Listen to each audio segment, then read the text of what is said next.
प्यारे बच्चों नमस्कार। स्वागत है आपका अपने YouTube चैनल हिंदी जी पर। आज हम पढ़ने वाले हैं कक्षा 10वीं का पाठ बाल गोविंद भगत, जो कि राम वृक्ष बेनीपुरी जी द्वारा लिखा गया है। बाल गोविंद भगत एक रेखा चित्र है। रेखा चित्र विधा की रचना है।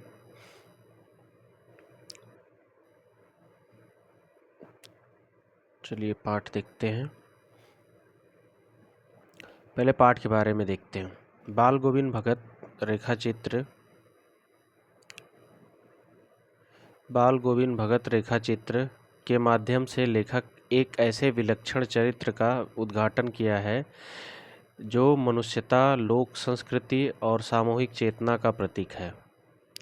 वेशभूषा या बाह्य अनुष्ठानों से कोई सन्यासी नहीं होता।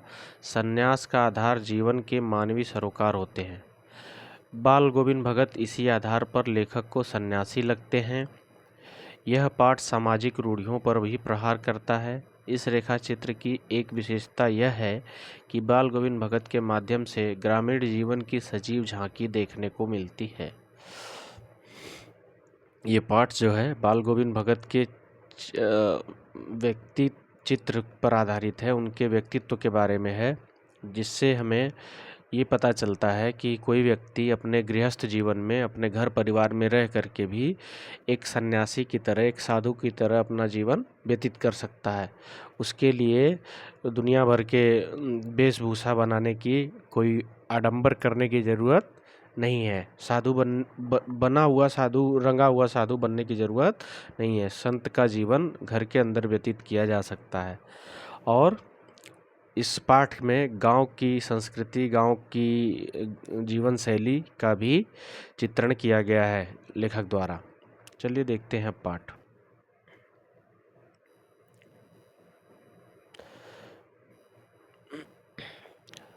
बाल गोविंद भगत, ये इनका एक रेखा चित्र संग्रह है। माटी की मूर्तें यानी मूर्तियाँ, माटी की मूर्तें। उसमें कुल 12 कैरेक्टर्स हैं, जिसमें से एक जो है बाल गोविंद भगत भी है, उसी से लिया गया है। बाल गोविंद भगत मझोले कद के गोरे चिट्टे आदमी थे।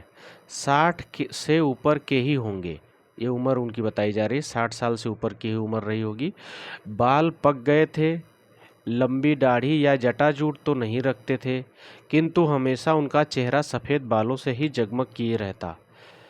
बाल उनके सफ़ेद हो गए थे और बहुत दाढ़ी और जटा वगैरह बाल बहुत बढ़ा करके नहीं रखते थे जैसे आम साधु लोग रखते हैं, वैसा कुछ नहीं था। मगर हाँ, हमेशा जो है उनके चेहरे पर दाढ़ी रहती थी, जैसे सामान्य एक व्यक्ति की रहती है। हमेशा जगमग रहता था। कपड़े बिल्कुल कम पहनते, कमर में एक लंगोटी मात्र और सिर में कबीरपंथियों की सी कनफटी टोपी पहनते थे। जब जाड़ा आता यानी ठंड सर्दी का मौसम आता, एक काली कमली ऊपर से ओढ़े रहते, काला कंबल ओढ़ लेते। कमली क्या? कंबल। मस्तक पर हमेशा चमकता हुआ रामानंदी चंदन, जो नाक के एक छोर से ही औरतों के टीके की तरह शुरू होता, और गले में तुलसी की जड़ों की एक बेडौल माला बांधे रहते थे। उनकी रूपरेखा बता रहा है लेखक कि जब सर्दी का मौसम आता तो वो एक काला कंबल ओढ़ लेते थे, वैसे कपड़े बहुत कम पहनते थे। और उनके माथे पर हमेशा, मस्तक पर जो है चंदन लगा रहता था, तिलक लगा रहता था, जो कि रामानंद संप्रदाय के लोग जैसे लगाते हैं। लंबा टीका नाक के एंड से पूरे सिर पर, पूरे ललाट पर, और गले में जो है तुलसी के पौधे की जड़ की एक बेडौल माला, जो कि जैसे देखने में उबड़ खाबड़ लगे, इस तरह की माला उनकी गले में रहती थी। ऊपर की तस्वीर से यह नहीं माना जाए कि बाल गोविंद भगत साधु थे। लेखक कहता है कि ये सब मैं इसलिए नहीं बता रहा हूँ कि उनको साधु माना जाए, नहीं, बिल्कुल गृहस्थ, वो गृहस्थ थे, गृहस्थ व्यक्ति थे, अपना घर चलाते थे, उनके पास परिवार था, घर में रहते थे, खेती बाड़ी करते थे। उनकी गृहिणी की तो मुझे याद नहीं, उनके बेटे और पतोहू को तो मैंने देखा था। थोड़ी खेती बाड़ी भी थी, एक अच्छा साफ सुथरा मकान भी था। आगे लेखक कहता है कि उनकी पत्नी के बारे में मुझे याद नहीं आ रहा, मगर उनके बेटे को और उनकी बहू को यानी बेटे की पत्नी को तो देखा था मैंने, लेखक ने देखा था। और उनकी खेती बाड़ी भी थी, उनके पास अपने खेत भी थे जिसमें वो खेती किया करते थे, और साफ सुथरा मकान था उनका, एक मकान भी था।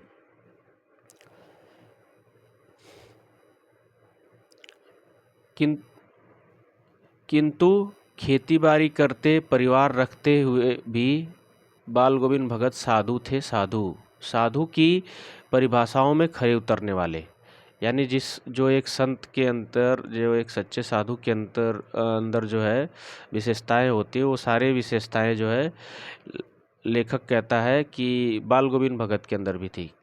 क्यों कहते हैं कि कबीर को साहब मानते थे, अपना गुरु और अपना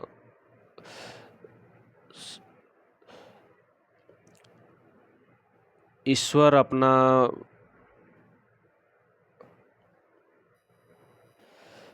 मालिक, अपना स्वामी, सब कुछ जो है कबीर को मानते थे, कबीर के अनुयायी थे। उन्हीं के गीतों को गाते, उन्हीं के आदेशों पर चलते, कभी झूठ नहीं बोलते, खरा व्यवहार रखते, झूठ बोलते ही नहीं थे, और सबसे व्यवहार उनका बहुत साफ सुथरा रहता था, अच्छा व्यवहार रखते थे। किसी से भी दो टूक बात करने में संकोच नहीं करते, न किसी से खामखा झगड़ा मोल लेते थे। खामखा मतलब बिना बात के, सबसे जो है साफ साफ कोई भी बात जो है बिल्कुल साफ़ सुथरी करते थे, उसमें कोई इफ़ बट नहीं होता था, और झगड़ा वगैरह किसी से नहीं करते थे। किसी की चीज़ नहीं छूते, न बिना पूछे व्यवहार में लाते। इस नियम को कभी कभी इतनी बारीकी तक ले जाते कि लोगों को कुतूहल होता, लोग आश्चर्यचकित हो जाते थे कि ऐसा कैसे हो सकता है। कभी वह दूसरे के खेत में शौच के लिए भी नहीं बैठते। वह गृहस्थ थे, लेकिन उनकी सब चीज़ साहब की थी। कहते हैं कि वो गांव में लोग, पहले गांव में लोग जो है शौच के लिए बाहर खेतों में जाते थे, तो खेतों में जो है कोई भी किसी के खेत में अगर खाली रहता था तो शौच के लिए बैठ जाता था। मगर बाल गोविंद भगत के बारे में लेखक बताता है कि वो कभी दूसरों के खेत में शौच के लिए भी नहीं बैठते। इतना बारीकी से इस नियम का पालन करते थे कि किसी से झगड़ा ना हो, कोई बिना बात कुछ कहे ना। और कहता है लेखक कि खेत में जो भी कुछ पैदा होता था उनके, वो सब जो है उनके साहब का होता था, यानी वो सब चीज़ें जो है कबीरदास जी को समर्पित कर देते थे। उनकी सब चीज़ जो है साहब की होती थी। जो कुछ खेत में पैदा होता, सिर पर लाद कर पहले उसे साहब के दरबार में ले जाते, जो उनके घर से 4 कोस दूर पर था। 4 कोस दूर का मतलब हो गया कम से कम 9 किलोमीटर, 2.2 किलोमीटर का एक कोस होता है। तो 8-9 किलोमीटर दूर ले जा कर के उसको चढ़ाते थे पहले उनके दरबार में। एक कबीरपंथी मठ से मतलब है। वह दरबार में भेंट रूप में रख लिया जाकर प्रसाद के रूप में जो उन्हें मिलता, उसे घर लाते और उसी से गुजर चलाते। वो पहले अपनी खेती बाड़ी में जो भी पैदा होता उसे मठ में ले जाते, जहाँ कबीर साहब की मठ थी उनके घर से 8-9 किलोमीटर की दूरी पर, उसे वहाँ ले जा कर के जैसे हम कोई प्रसाद चढ़ाते हैं वैसे वो सामग्री ले जा कर के चढ़ा देते अपनी उपज को, अपने खेत की उपज को, और फिर वहाँ से उनको वापस जो मिलता था उसे प्रसाद समझ करके घर लाते थे और उसी में अपना गुजारा करते थे। इन सब के ऊपर मैं तो मुग्ध था उनके मधुर गान पर। लेखक कहता है कि मैं उनके गीतों पर प्रसन्न था। मुग्ध यानी प्रसन्न। भजन बहुत अच्छे गाते थे, मीठे गाते थे, पर जो सदा सर्वदा ही सुनने को मिलते, जो हमेशा ही गाते रहते थे, कोई भी काम करते रहते थे वो कुछ न कुछ गाते गुनगुनाते रहते थे। कबीर के वे सीधे साधे पद जो उनके कंठ से निकलकर सजीव हो उठते। कबीरदास जी के जो पद होते हैं, दोहे होते हैं, वो जो है गाया करते थे और उनके कंठ से निकलने के बाद, उनके गले से वो पद निकलने के बाद लेखक कहता है जैसे वो सजीव हो जाते थे, उनके अंदर जीवन पड़ जाता था, जीवंत लगते थे।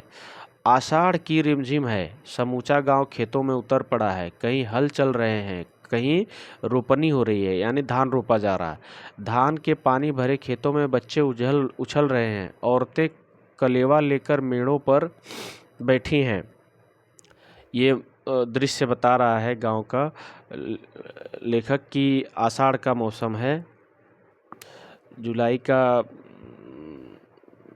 जून जुलाई का मौसम जो है, जुलाई की शुरुआत और जून का एंड, यही मौसम बरसात का, जब धान वगैरह लगाया जाता है गांव में, तो सभी लोग जो है गांव के खेतों में होते हैं इस समय। और लेखक बता रहा है कि कहीं पर जुताई हो रही है, हल चल रहा है, कहीं पर धान रोपा जा रहा है, बच्चे जो है छोटे छोटे पानी के खेतों में उछल कूद रहे हैं, औरतें जो है नाश्ता वगैरह लेकर के आई हुई हैं, मेड़ों पर बैठी हुई हैं, और आसमान में बादल घिरा है, धूप का नाम नहीं है। बारिश में ऐसा ही मौसम होता है।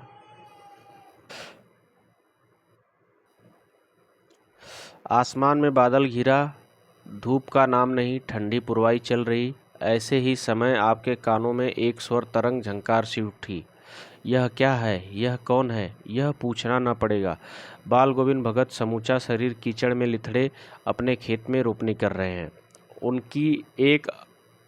उनकी अंगुली एक एक धान के पौधे को पंक्तिबद्ध खेत में बिठा रही है। उनका कंठ एक एक शब्द को संगीत के जीने पर चढ़ाकर कुछ को ऊपर स्वर्ग की ओर भेज रहा है और कुछ को इस पृथ्वी की मिट्टी पर खड़े लोगों के कानों की ओर। बच्चे खेलते हुए झूम उठते हैं, मेड़ पर खड़ी औरतों के होठ काँप उठते हैं, वे गुनगुनाने लगती हैं, हलवाहों के पैर ताल से उठने लगते हैं, रोपनी करने वालों की अंगुलियां एक अजीब क्रम से चलने लगती हैं। बाल गोविंद भगत का यह संगीत है या जादू? लेखक गांव के दृश्य का, गांव के मौसम का, बरसात के समय में क्या खेतों में क्या कैसे हो रहा होता है उसका वर्णन कर रहा है कि एक तरफ तो सभी लोग खेतों में हैं, खेतों की रोपनी चल रही है, बाल गोविंद भगत भी अपने खेत में धान की रोपाई कर रहे हैं, और आसमान में बादल हैं, धूप नहीं है, ठंडी ठंडी पूरब से ठंडी ठंडी हवा चल रही है, यानी पुरवाई चल रही है, और उसी समय एक संगीत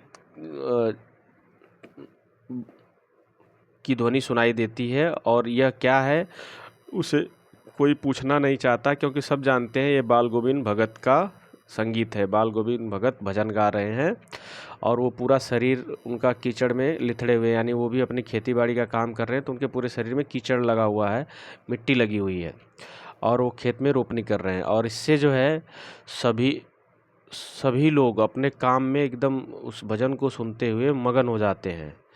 और लेखक कहता है कि बाल गोविंद भगत अपने संगीत के एक एक शब्द को जैसे जीने पर चढ़ा के, जीना सीढ़ी को कहते हैं, स्वर्ग की ओर भेज रहे हैं, और कुछ लोगों के कानों तक। और बच्चे खेलते हुए ही झूम उठते हैं, मेड़ों पर खड़ी औरतें जो है उस गीत को गुनगुनाने लगती हैं। हलवाहे जो हल चला रहे थे लोग अपने खेतों में, वो उस गीत के साथ कदम ताल करने लगते हैं, जैसे उनका नाचने का मन कर रहा हो, डांस करने का, उसी के साथ उसी स्टेप में पैर उठाते हैं। और रोपनी करने वालों की उंगलियां जो है उसी गाने के धुन पर चलने लगती हैं, एक अजीब क्रम से चलने लगती हैं। लेखक कहता है कि बाल गोविंद भगत का यह संगीत है या जादू है? किसी जादू से कम नहीं था उनका संगीत। भादों की वह, आगे बताता है, भादों की वह अंधेरी अधरतिया, अभी थोड़ी ही देर पहले मूसलाधार वर्षा खत्म हुई।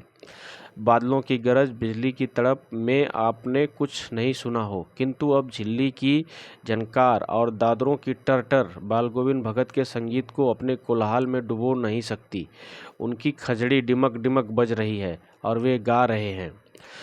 आगे बताता है कि आषाढ़ के बाद सावन का महीना आता है, सावन के बाद भादों का, भाद्रपद कहते हैं इसको, यानी ये अगस्त सितंबर की बात कर रहा है लेखक, कि इस समय जो आधी रात है, आधी रात का समय है, अंधेरी रात है और उसमें बहुत तेज़ बारिश हुई हो, गरज हुई हो, भले बिजली चमक रही हो, मगर उन बाल गोविंद भगत के संगीत की आवाज़ को कुछ भी चीज़ जो है दबा नहीं सकती। चाहे वो बिजली की चमक हो, बादल की गरज हो, चाहे झिल्ली एक कीट होता है जो कि बरसात में बोलता है, उसकी आवाज़ हो, चाहे दादुरों यानी मेढकों की आवाज़ हो टर टर करने की, ये सब जो है अपने कोलाहल यानी इनके शोर के बीच में उनके संगीत को दबाया नहीं जा सकता।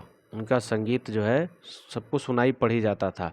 और उनकी खंजड़ी, खंजड़ी एक तरह का वाद्य यंत्र होता है जो हाथ से बजाया जाता है, ढपली भी जिसे कह सकते हैं आप, तो उसको बजाते रहते थे और गाते रहते थे।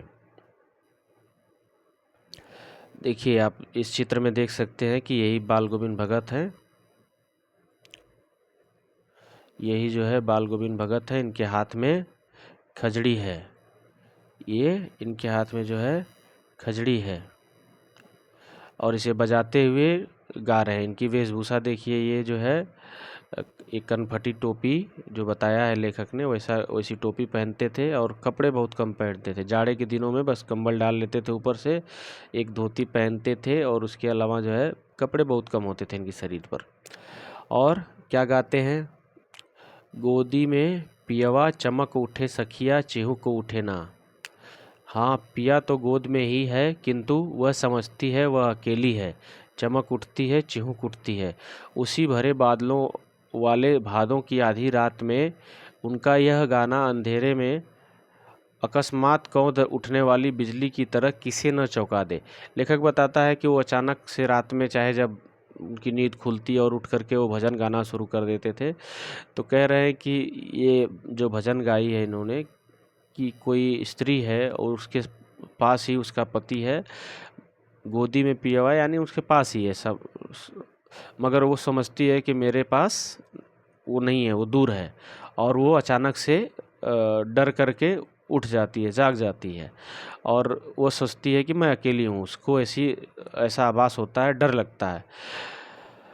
और ये जो है गाने का क्रम उनका लगातार चलता रहता था, चाहे रात हो दिन हो, जब भी वो जगह होते थे, खाली होते थे, तो वो भजन गाया करते थे। और ये इससे कभी कभी गांव वाले चौंक भी जाते थे। जैसे रात में अचानक बिजली चमक पड़ती थी, वैसे ही रात में कभी भी उठ करके बाल गोविंद भगत भजन गाना शुरू कर देते थे। अरे अब सारा संसार निस्तब्धता में सोया है, बाल गोविंद भगत का संगीत जाग रहा है।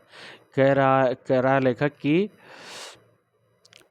सारा संसार बिल्कुल शांत है, निस्तब्धता मतलब कहीं से कोई आवाज़ नहीं आ रही है, सभी लोग सोए पड़े हैं, मगर कौन जाग रहा है, केवल बाल गोविंद भगत का संगीत, उनके भजन जाग रहे हैं और जगा रहे हैं, लोगों को जगा रहे हैं। तेरी इस गठरी में लागा चोर मुसाफिर जाग जरा, ये भी कबीरपंथी भजन है, जिसमें बताया जाता है कि नहीं, हमारी कोई कोई अगर यात्रा कर रहा हो तो उसकी जो सामान लेकर के यात्रा करता है, गठरी वगैरह, उसमें चोर लगा हुआ है, तो जग जाओ, यानी मुसाफिर सोए रहोगे तो लूट लिए जाओगे, इस तरह का भाव है।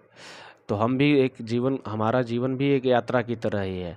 इसमें से जो है हमारा वक्त चोरी हो रहा है, धीरे धीरे हमारा समय चोरी हो रहा है, उसको उसके लिए जगाया जाता है कि चेत जा व्यक्ति, बंदे चेत जा, और नहीं तो इस दुनिया से चला जाएगा, खाली हाथ चला जाएगा, कुछ भी कमा नहीं पाएगा, कुछ भी ले नहीं जा पाएगा, इसलिए जाग जा, जल्दी से भक्ति भाव कर ले।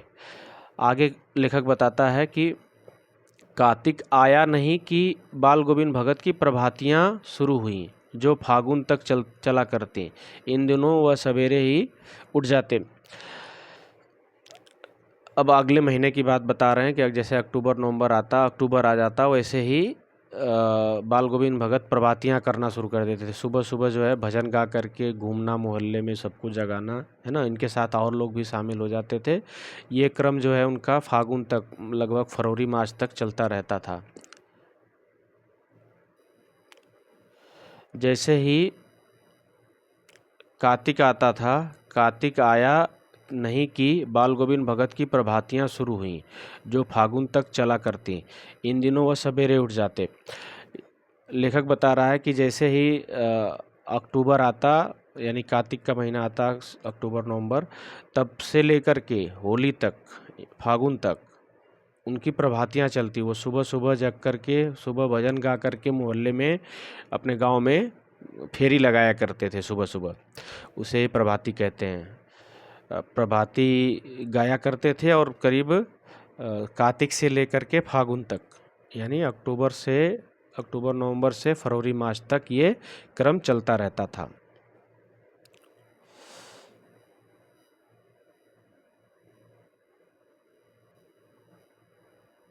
न जाने किस वक्त जगकर वह नदी स्नान को जाते, गांव से 2 मील दूर, यानी गांव से लगभग 4.5 किलोमीटर दूर। सुबह किसी को पता नहीं चलता था कि कब जाग करके वो नदी में नहाने के लिए चले जाते। वहाँ से नहा धोकर लौटते और गांव के बाहर पोखरे के ऊंचे भिंडे पर, यानी एक जो ऊंची जगह, टीले सी ऊंची जगह थी, उसी पर बैठ करके अपनी खंजड़ी लेकर बैठते और अपने गाने टेरने लगते। और वही उनकी ढपली उनके साथ होती थी और उसी को बजा करके अपने भजन गाना शुरू कर देते थे, गाया करते थे। मैं शुरू से ही देर तक सोने वाला हूँ, किंतु एक दिन माघ की उस दांत किटकिटाने वाली भोर में भी उनका संगीत मुझे पोखरे पर ले गया।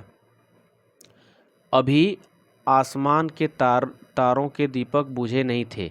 हाँ, पूरब में लोही लग गई थी, जिसकी लालिमा को शुक्र तारा और बढ़ा रहा था। खेत, बगीचा, घर, सब पर कुहासा छा रहा था। सारा वातावरण अजीब रहस्य से आवृत, यानी ढका हुआ मालूम पड़ता था।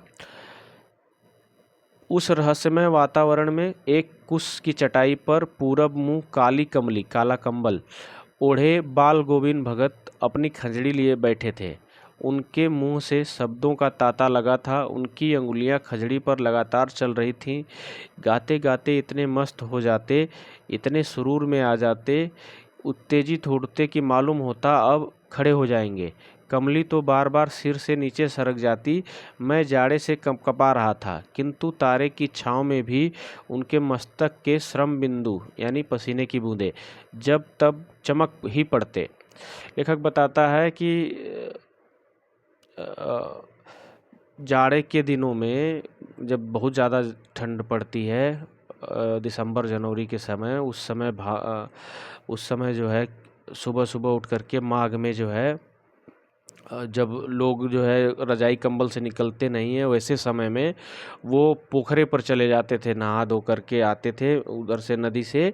और एक पोखरा था उनके गांव में, तालाब था, जहाँ पे एक ऊंचा टीला था, वहीं बैठ करके अपनी खजड़ी लेकर के वो गाना शुरू कर देते, सुबह सुबह ही, भोर में ही, 3:30-4 बजे के आसपास। और एक दिन लेखक बताता है कि मैं तो शुरू से ही बहुत देर तक सोता हूँ, लेट जागता हूँ, मगर फिर भी एक दिन मैं जो है माघ के महीने में बहुत तेज़ ठंड थी, फिर भी मैं उनकी संगीत की वजह से उस पोखरे पर चला गया, जहाँ पर बाल गोविंद भगत बैठे हुए गीत अपने भजन गा रहे थे। और बताता है कि सुबह हुई नहीं थी, अभी सुबह हो रही थी, लोही लग गई, मतलब सूरज धीरे धीरे निकल रहा था, लालिमा हो गई थी आकाश में पूरब की तरफ, और सब जगह जो है कुहासा ही कुहासा था, पूरा ढका हुआ था, कुछ दिखाई नहीं पड़ रहा था। और बाल गोविंद भगत जो है अपना उसी में मस्त होकर के काला कंबल ओढ़े, खजड़ी लिए हुए बैठे हुए गा रहे हैं, बजा रहे हैं और मस्त हैं अपने में। और हम लोग तो जाड़े से कँपकँपा रहे हैं। लेखक कहता है कि हमें ठंडी लग रही थी, मगर बाल गोविंद भगत के माथे से पसीना टपक रहा था, क्योंकि वो अपना गाने में, बजाने में इतना लीन हो गए थे कि जैसे लगता था कि वो उनको ठंडी लग ही नहीं रही है, ऐसा मालूम होता था। उनके माथे से पसीने आ रहे थे। और गर्मियों की बात बताता है लेखक, गर्मियों में उनकी संध्या, यानी शाम, कितनी उमस भरी शाम को न शीतल करती। चाहे जितनी गर्मी हो, उसमें भी बाल गोविंद भगत का भजन रुकता नहीं था। वो उसे शीतल कर देते थे, ठंडा कर देते थे। उसमें गाते बजाते सबको इतना मस्त कर देते थे, किसी को गर्मी का ध्यान ही नहीं रहता था। अपने घर के आंगन में आसन जमा बैठते, गांव के उनके कुछ प्रेमी भी जुट जाते, खजड़ियों और करतालों की भरमार हो जाती। एक पद बाल गोविंद भगत कहे जाते, उनके प्रेमी मंडली उसे दोहराती तिहराती, यानी दोबारा तिबारा जो है उसे गाती, और धीरे धीरे स्वर ऊंचा होने लगता है, एक निश्चित ताल और एक निश्चित गति से। लेखक आगे बताता है कि गर्मियों के दिनों में भी शाम के समय चाहे जितनी भी उमस हो रही हो, मगर वो भजन डेली गाया करते थे। और उनके साथ कुछ उनके फॉलोअर्स भी थे जो आ जाते थे और उसमें भजन में उनका साथ देते थे। और पहले बाल गोविंद भगत गाते, उसके बाद गांव के बाकी लोग, उनकी प्रेमी मंडली जो है उसे दोबारा तिबारा गाती दोहराती।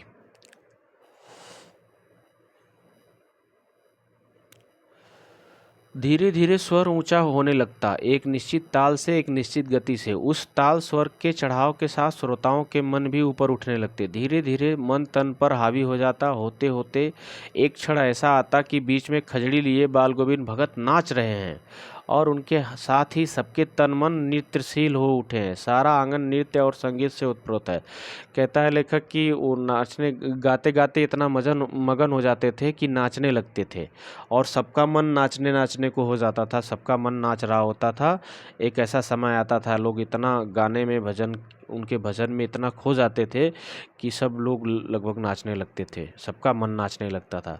बाल गोविंद भगत की संगीत साधना का चरम उत्कर्ष उस दिन देखा गया जिस दिन उनका बेटा मरा। लेखक बता रहा है कि बाल गोविंद भगत जो है बता ही रहा है कि लेखक की संत थे, मगर उनके संत होने का, साधु होने का और भजन गाने का उत्कर्ष जो सबसे उच्च स्थिति जो देखी गई, वो उस दिन देखी गई जिस दिन उनका बेटा मर गया। उनका बेटा मर जाता है, इकलौता बेटा था वह, एक ही बेटा था उनका। कुछ सुस्त और बोदा सा था, यानी मंदबुद्धि था, थोड़ा ढीला सा था, किंतु इसी कारण बाल गोविंद भगत उससे और भी मानते थे। जो बच्चे कमज़ोर होते हैं उनको माता पिता और विशेष ध्यान रखते हैं। उनकी समझ में ऐसे आदमियों पर ही ज़्यादा नज़र रखनी चाहिए और प्यार करना चाहिए, क्योंकि ये निगरानी और मोहब्बत के ज़्यादा हकदार होते हैं। बड़ी साध से उसकी शादी कराई थी। पतोहू बड़ी ही सुभग और सुशील मिली थी। आगे लेखक बताते हैं कि उनके हिसाब से जो है, बाल गोविंद भगत के हिसाब से जो बच्चे ऐसे होते हैं उनको ही ज़्यादा प्यार दुलार देना चाहिए। और उसकी शादी बड़े ही धूमधाम से उन्होंने बड़े ही इच्छा के साथ की थी कि उसकी शादी हो जाएगी, उसका घर बस जाएगा और हमें भी दो रोटी बना करके देगी। वो बड़ी ही अच्छी थी। उसकी पत्नी जो थी, उनके बेटे की, उनकी बहू, वो उनकी पतोहू जो है बहुत ही सुशील, बहुत ही अच्छे व्यवहार की और बहुत ही सुंदर थी। घर की पूरी प्रबंधिका बनकर भगत को बहुत कुछ दुनियादारी से निवृत्त कर दिया था। वो पूरा घर संभाल लेती थी बाल गोविंद भगत। अब लगभग बहुत ज़्यादा वो घर का प्रबंधन अच्छे से कर लेते थे। उनको बहुत सारी जिम्मेदारियों से मुक्ति मिल गई।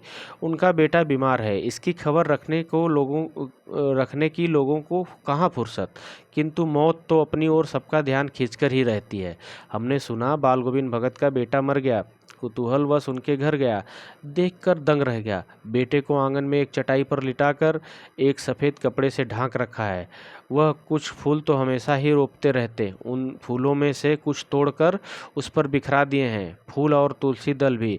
सिरहाने एक चिराग जला रखा है। सभी लोग जब सुनते हैं, वैसे बीमारी की खबर तो किसी को नहीं थी, कोई नहीं बीमार कोई होता भी हो तो ज़्यादा कोई नहीं केयर करता है, मगर कोई वहीं किसी की मृत्यु हो जाए तो सब लोग जो है उसके यहाँ जाने का समय निकाल ही लेते हैं। लेखक वही बात कह रहा है कि मृत्यु अपना ध्यान सबका ध्यान अपनी ओर खींच ही लेती है। तो सब लोग जो है उनके घर जाने लगे। तो वहाँ सब ये देख कर के दंग हो जाते हैं कि बेटे के मरने के बाद भी वो जो है उसकी लाश को रख करके अपने घर के आंगन में उस पर सफ़ेद कपड़ा ओढ़ा रखे हैं और उसके ऊपर कुछ फूल डाल दिए, वहाँ चिराग जला रखा है और वहाँ भी संगीत गाए जा रहे हैं, वहाँ भी भजन किए जा रहे हैं, और उसके सामने ज़मीन पर ही आसन जमाए गीत गाए चले जा रहे हैं। वही पुराना स्वर, वही पुरानी तल्लीनता। घर में पतोहू रो रही है, जिसे गांव की स्त्रियां चुप कराने की कोशिश कर रही हैं, किंतु बाल गोविंद भगत गाए जा रहे हैं। हाँ, गाते गाते कभी पतोहू के नज़दीक भी आ जाते और उसे रोने के बदले उत्सव मनाने को कहते। आत्मा परमात्मा के पास चली गई, विरहनी अपने प्रेमी से जा मिली। भला इससे बढ़कर आनंद की कौन बात। मैं कभी कभी सोचता, यह पागल तो नहीं हो गए, किंतु नहीं, वह जो कुछ कह रहे थे उसमें उनका विश्वास बोल रहा था, वह चरम विश्वास जो हमेशा ही मृत्यु पर विजयी होता आया है। बेटे के क्रियाकर्म में तूल नहीं किया। आगे बताते हैं लेखक कि उनका बेटा मर चुका है, मगर उसकी लाश को रख करके बाल गोविंद भगत गाए जा रहे हैं, आसन जमा करके बैठे हैं, उसी पुरानी लय ताल में अपना भजन गाए जा रहे हैं। और उस लड़के की जो पत्नी है उनके, वो भी रो रही है, उसे गांव के महिलाएं जो है चुप करा रही हैं, और वो कहते हैं उसे कि नहीं रो मत, उत्सव मना, त्यौहार मना, ये तो आत्मा के परमात्मा से मिलन का त्यौहार है। जो आत्मा है वो बहुत दिन से परमात्मा से दूर थी, उनके पास चली गई, तो इससे बड़ा आनंद की बात कौन है। लेखक कहता है कि मैं तो सोचता था ये पगला गए हैं, मगर ऐसी बात नहीं थी, इसमें उनका विश्वास बोल रहा था कि आत्मा परमात्मा से मिल गई, तो इसमें कोई दुख करने की बात नहीं है, ये खुशी मनाने का अवसर है। और कहते हैं कि बेटे के क्रियाकर्म में बहुत ज़्यादा तामझाम नहीं किया उन्होंने, कोई तूल नहीं दिया, पतोहू से ही आग दिलवाई उसकी। यानी हमारे हिंदू मैथोलॉजी में क्या होता है कि लड़कियां या स्त्रियां जो है किसी की चिता को आग नहीं देती, मगर उन्होंने अपनी जो पतोहू थी, बेटे की पत्नी थी, उसी से जो है उसकी चिता को आग दिलवाई। किंतु ज्यों ही श्राद्ध की अवधि पूरी हो गई, कुछ 13-14 दिन तक चलता है सब कार्यक्रम मरने के बाद, उसके बाद पतोहू के भाई को बुलाकर उसके साथ कर दिया। यानी पतोहू के ससुराल वालों को, उसके भाई को बुलाया, मायके वालों को, और उसके साथ जो है उसको विदा कर दिया, यह आदेश देते हुए कि इसकी दूसरी शादी करा देना। ये बहुत बड़ी बात थी, एक ही बेटा था और एक ही वो भी मर गया, और उसकी पत्नी को इन्होंने विदा कर दिया।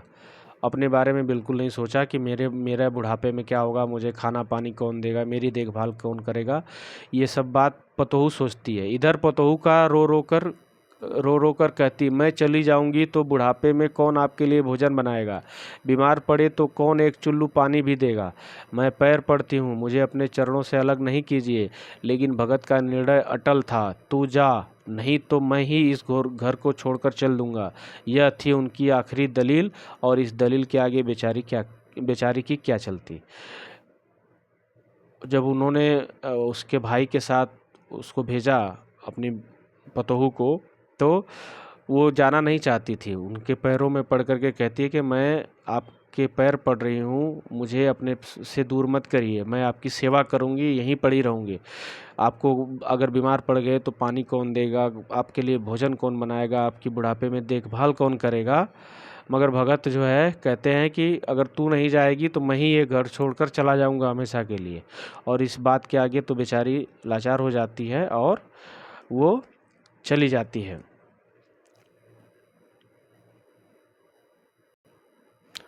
पतोहू के चले जाने के बाद बाल गोविंद भगत अकेले रहते हैं।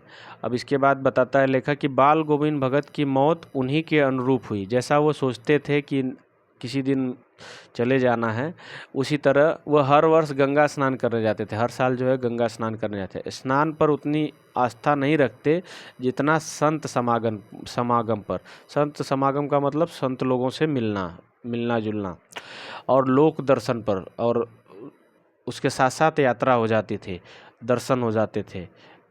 पैदल ही जाते, करीब 30 कोस पर गंगा थी, यानी वहाँ से उनके घर से लगभग 60 से 70 किलोमीटर, 60-70 किलोमीटर से ऊपर, 70-75 किलोमीटर हो जाएगा, 70 to 75 किलोमीटर, उतनी दूर तक पैदल जाना होता था और पैदल आना होता था उनको, पैदल ही जाते थे।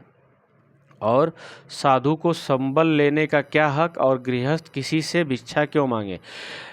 साधु आदमी उनका मानना था कि साधु को दूसरे से कोई सहारा नहीं लेना चाहिए और गृहस्थ किसी से मांग ही नहीं सकता, गृहस्थ तो देता है। तो बाल गोविंद भगत तो गृहस्थ और साधु दोनों थे, तो वो जो भी घर से ले जाते वही, अतः घर से खाकर चलते तो फिर घर पर ही लौट कर खाते, भले रास्ते में खाना खत्म हो जाए, पानी पी कर के यात्रा करते, मगर किसी से मांगते नहीं, किसी का दिया हुआ कुछ लेते नहीं। रास्ते भर खजड़ी बजाते गाते, जहाँ प्यास लगती पानी पी लेते, 4-5 दिन आने जाने में लगते। किंतु इस लंबे उपवास में भी वही मस्ती। वह अब बुढ़ापा आ गया था, किंतु टेक वही जवानी वाली। इस बार लौटे तो तबीयत कुछ सुस्त थी, खाने पीने के बाद भी तबीयत नहीं सुधरी, थोड़ा बुखार आने लगा, किंतु नेम व्रत तो छोड़ने वाले नहीं थे। वही दोनों जून गीत, दोनों टाइम, सुबह शाम, स्नान ध्यान खेती बाड़ी देखना। दिन दिन छीजने लगे, यानी उनका शरीर कमज़ोर होने लगा। लोगों ने नहाने धोने से मना किया, आराम करने को कहा, किंतु हंसकर टाल देते रहे। उस दिन भी संध्या में गीत गाए, किंतु मालूम होता जैसे तागा टूट गया हो। वो उनका शरीर अब कमज़ोर हो चला था, बुढ़ापा आ गया था, मगर वो उसी तरह जवानी वाली रौब में ही रहते थे। और जब इस बार की बात बता रहा है लेखक, जब उनकी पतोहू चली गई है और अकेले हैं, तो लंबी यात्रा करके आए हैं, गंगा स्नान करने गए थे, मगर तबीयत इस बार थोड़ी बिगड़ गई है। मगर वो अपना नियम छोड़ने वाले नहीं थे। उनका दोनों दोनों टाइम भजन करना, खेती बाड़ी देखना, नहाना धोना, सब कुछ चलता रहता था और उनका शरीर धीरे धीरे कमज़ोर होता था। लोग मना करते थे कि मत नहाया धोया करिए, थोड़ा बर्ताव कीजिए, बुखार आ रहा है तो मत नहाइए, मगर ऐसा उन्होंने कभी किया नहीं। वो लोगों की बातों को टाल देते थे, हंस करके टाल देते थे। और एक दिन शाम के समय जो है गीत गा रहे थे, मगर लेखक कहता है कि जैसे लगता था कि अब उस लय से नहीं गा पा रहे हैं, वो तागा जो है टूट गया और माला का एक एक दाना बिखरा हुआ है। भोर में लोगों ने गीत नहीं सुना, जाकर देखा तो बाल गोविंद भगत नहीं रहे, सिर्फ उनका पंजर पड़ा है। एक दिन शाम के समय उन्होंने भजन गाया तो उसी समय लोगों को लगा कि बाल गोविंद भगत का संगीत का क्रम जो है टूट रहा है, वो अब उस लय में नहीं गा पा रहे हैं, क्योंकि उनका शरीर बीमार पड़ गए थे, उनका शरीर कमज़ोर हो रहा था। और उसी अगले दिन जो है भोर में सुबह तड़के सब लोगों ने बाल गोविंद भगत के गीत उन्हें सुनाई नहीं दिए, तो सब लोगों ने जाकर देखा तो बाल गोविंद भगत इस दुनिया में नहीं थे, सिर्फ उनका शरीर पड़ा हुआ था, उनका पंजर पड़ा हुआ था और वो जा चुके थे। ये पाठ यहीं पर समाप्त होता है। इस पाठ के माध्यम से हमने देखा कि कैसे एक व्यक्ति अपने गृहस्थ जीवन में रहते हुए, अपना घर चलाते हुए एक संत की तरह जीवन जी सकता है। इस बात का बहुत बड़ा उदाहरण जो है हमें बाल गोविंद भगत के माध्यम से मिलता है। कबीर भी वैसे ही थे। कबीर भी अपना घर परिवार चलाते हुए उन्होंने अपना जीवन जिया। उन्होंने सिर्फ संत बनने पर जोर नहीं दिया, आडंबरों का तो विरोध वो भी करते थे, कबीर भी। और उन्हीं के अनुयायी जो है बाल गोविंद भगत जी थे। इन्होंने जो है अपना पूरा जीवन उन्हीं के रास्ते पर बिता दिया और अंत तक जो है अपना नियम, अपना व्रत उन्होंने तोड़ा नहीं, अपने ही बनाए उसूलों के आधार पर अपने जीवन को जिया। इससे हमें पता चलता है कि एक व्यक्ति, सामान्य व्यक्ति जो है गृहस्थ जीवन जीते हुए संत जीवन भी जी सकता है। चलिए थोड़ा सा राम वृक्ष बेनीपुरी जी के बारे में भी देख लेते हैं, क्योंकि आप अगर आगे की क्लासेस में हिंदी पढ़ेंगे, अब आगे जाकर के ग्रेजुएशन पीजी में हिंदी पढ़ेंगे, तो ज़्यादातर लेखक के परिचय से ही प्रश्न पूछे जाते हैं। तो इसके लिए हर पाठ को पढ़ने से पहले हमें ये करना चाहिए, मगर मैंने यहाँ पीछे रखा है इसलिए कि कुछ लोग जो है इसको स्किप करना चाहते हैं कि भाई इसको क्या पढ़ना, सीधे पाठ पढ़ेंगे, तो इसलिए मैंने लेखक परिचय पीछे कर दिया। आप बेनीपुरी जी का परिचय देख लेते हैं। ये भी बहुत बड़े लेखक हैं। बेनीपुरी जी का जन्म बिहार के मुजफ्फरपुर ज़िले में बेनीपुर गांव में, इनके गांव के नाम की वजह से, बेनीपुर गांव की वजह से इनका नाम बेनीपुरी पड़ा है। बेनीपुर में इनका जन्म हुआ था। और बचपन, माता पिता का निधन जो है इनके बचपन में ही हो जाता है और बहुत कठिनाई से बीतता है। आपको पता ही है, जिसके माता पिता नहीं हैं उनका जीवन कितना मुश्किल होता है। 10वीं तक की शिक्षा प्राप्त करने के बाद 1920 में राष्ट्रीय स्वाधीनता आंदोलन में सक्रिय रूप से जुड़ गए। कई बार जेल भी गए थे और उनका देहावसान 1968 में 1968 में मृत्यु हो जाती है। 15 वर्ष की अवस्था में बेनीपुरी जी की रचनाएँ पत्र पत्रिकाओं में छपने लगी।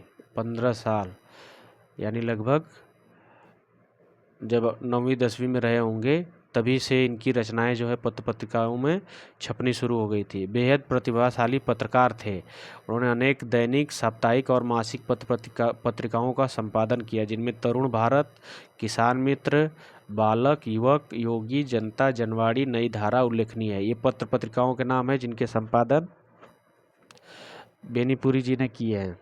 गद्य की विविध विधाओं में उनके लेखन को व्यापक प्रतिष्ठा मिली। उनका पूरा साहित्य बेनीपुरी रचनावली के 8 खंडों में प्रकाशित है। ये इनका संग्रह है एक, जिसमें सारी रचनाएं हैं। बेनीपुरी रचनावली के नाम से इसके 8 पार्ट हैं, 8 खंड हैं। उनकी रचना यात्रा के महत्वपूर्ण पड़ाव हैं। पतितों के देश में, ये इनका उपन्यास है। चिता के फूल, ये कहानी। अम्बपाली नाटक। माटी की मूर्तें, रेखाचित्र। पैरों में पंख बांधकर, यात्रा वृत्तांत। जंजीरें और दीवारें, संस्मरण। ये यात्रा रेखाचित्र और संस्मरण लगभग एक जैसी विधाएं होती हैं। दोनों में बहुत सारी सिमिलरिटीज़ होती हैं। उनकी रचनाओं में स्वाधीनता की चेतना, मनुष्यता की चिंता और इतिहास की युगानुरूप व्याख्या है। विशिष्ट शैलीकार होने के कारण उन्हें कलम का जादूगर कहा जाता है। इनको जो है, रामवृक्ष बेनीपुरी जी को कलम का जादूगर भी कहा जाता है। कलम का जादूगर, कलम का जादूगर। जैसे प्रेमचंद जी को क्या कहा जाता है? कलम का सिपाही। वैसे ही इनको कलम का जादूगर कहा जाता है। बहुत बहुत धन्यवाद। ये पाठ यहीं पर समाप्त होता है। काफ़ी लंबी हो गई वीडियो। वीडियो को ज़्यादा से ज़्यादा लाइक करें, शेयर करें, चैनल को सब्सक्राइब करें। धन्यवाद।